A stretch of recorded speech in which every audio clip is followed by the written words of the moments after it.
Welcome to The Explainer. It's wild to think about. How does a single exiled radical, armed with pretty much just political theory and a whole lot of willpower, actually manage to topple a centuries-old empire? And not just that, but completely rewrite the global world order. Well, today, we're diving into the life of Vladimir Lenin.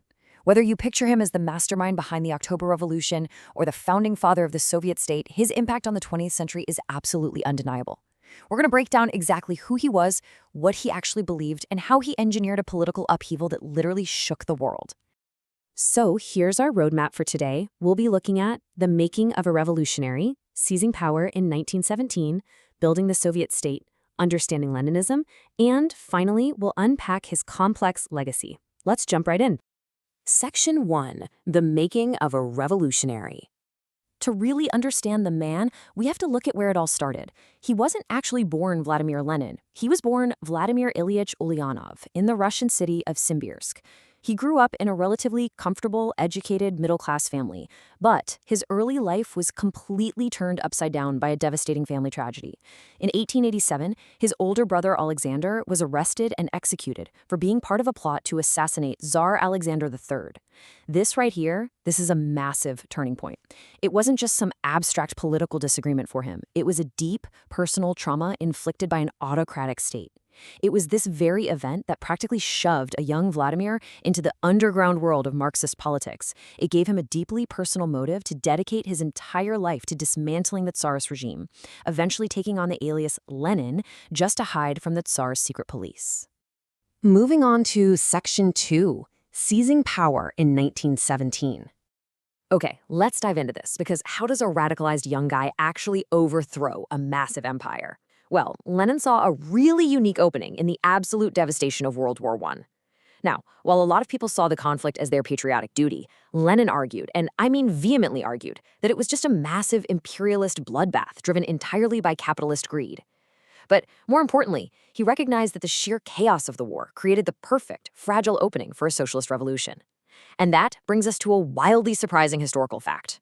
Fast forward to 1917, the Tsar finally abdicates, but Lenin is stuck in exile over in Switzerland. So how does he get back? Get this, the German Empire, a capitalist, imperialist power, actually funds his return, hoping he'd stir up political chaos and knock Russia out of the war. The German high command gave him a sealed train to literally smuggle him directly back into Petrograd. Talk about a massive gamble, right? But it worked, almost too well. Lenin gets back, galvanizes his Bolshevik faction, and the momentum just becomes completely unstoppable. By October 1917, in just a matter of months, the Bolsheviks successfully overthrow the struggling provisional government and seize total power. Section 3. Building the Soviet state. Now, it's one thing to seize power, but it's a whole different beast to keep it, let alone build a brand new government completely from scratch. Once Lenin was the head of the government, he systematically laid down the foundation for a new society. First things first, keeping his promise to end the war, he immediately pulled Russia out of World War I with the Treaty of Brest-Litovsk. They had to give up a massive amount of territory, but they got peace. Second, he rolled out a policy known as war communism. This meant rapidly nationalizing major industries and banks, basically ripping economic control right out of the hands of the private sector. Third, he didn't just govern from a desk. He ruthlessly led the Bolsheviks through an incredibly brutal Russian civil war to crush the anti-communist White Army. And to enforce all this rapid change and weed out any dissent, his government set up the Cheka, which was a deeply feared and ruthless secret police force. Finally, all of this consolidation came to a head in 1922, when he officially established the Union of Soviet Socialist Republics. Let's look at Section 4, Understanding Leninism. So Lenin wasn't just a guy who took political action, he was a highly prolific theorist too. He took the existing framework of orthodox Marxism and completely spun it into his own specific, highly influential ideology. Leninism basically emphasizes that a disciplined revolutionary party, what he famously coined a vanguard party, needs to lead the working class. This is absolutely crucial to understanding his mindset, and it's exactly how he broke away from traditional Marxist thought. See, traditional Marxists thought capitalism would eventually collapse under its own weight, right? Like the working class would just spontaneously rise up. Lenin was like, no way. He completely rejected that. He believed that if you left workers to their own devices, they'd just form trade unions and ask for slightly better wages. To get a true systemic revolution, he argued you needed a highly organized, utterly dedicated, and frankly ruthless group of professional revolutionaries steering the ship and guiding the masses. Let's break down exactly how this blueprint is supposed to work in practice. Step 1, the Vanguard Party takes absolute control, educating and organizing the working class. Step 2, they execute forceful, decisive revolutionary action to completely overthrow capitalism, because remember, he firmly believed the system wouldn't just voluntarily dismantle itself. And step 3, once they're in power, the state is used temporarily as a powerful tool to suppress the old ruling classes and build a socialist society. What's really fascinating from a historical perspective is that word temporary in step 3. Lenin's theory called for a temporary dictatorship to secure the revolution, but in practice, that temporary mechanism hardened into a massive, permanent, and heavily centralized bureaucratic state. This step-by-step logic literally became the core structural blueprint for countless authoritarian single-party states throughout the entire modern era. Section 5. A complex legacy.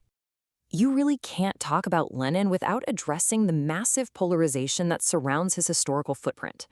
Let's look objectively at these two starkly different perspectives. On the one hand, his supporters argue that he successfully destroyed a deeply oppressive, centuries-old Tsarist autocracy. Plus, his fiercely anti-imperialist rhetoric and successful revolution sparked incredible inspiration for anti-colonial and socialist movements all over the world. To them, he was this ultimate catalyst for global liberation. But then, on the other hand, his critics point straight to the severe human cost of his methods. They highlight his use of fierce political repression, strict censorship, the creation of the secret police, and the foundational policies that paved the way for a rigid authoritarian system. These are two completely opposing views, yet both are fundamentally accurate reflections of the historical reality he left behind. 1924. That is the year Lenin's direct physical influence came to an end. After suffering a series of really debilitating strokes, he passed away at just 53 years old. But the massive centralized state apparatus he built, that certainly didn't die with him. Interestingly enough, in his final months, Lenin actually dictated a political testament warning his colleagues about the growing, unchecked power of one specific party member, even suggesting he be removed from his post. That man was Joseph Stalin. But Lenin's warning was suppressed by the party leadership. His death almost instantly set off a vicious power struggle within the ranks, a struggle that Stalin ruthlessly won. Stalin took the Vanguard Foundation that Lenin had built and used it to dominate the Soviet Union with an iron fist for the next 3 decades. When we look back at his entire life, from the execution of his brother that sparked a lifelong vendetta, to the strategic opportunism of hopping on a sealed train in 1917, all the way to the invention of the Vanguard Party, we see a highly structured, unyielding approach to changing the world. It really leaves us asking some profound questions. Can the pursuit of a supposedly utopian society ever justify authoritarian means? How did one man's rigid political theory manage to fundamentally reshape the global landscape for decades to come? It's a legacy of revolution, of fierce ideological commitment, and of enduring controversy. Thank you so much for joining me on this explainer. Keep questioning the history around you, and we'll see you next time.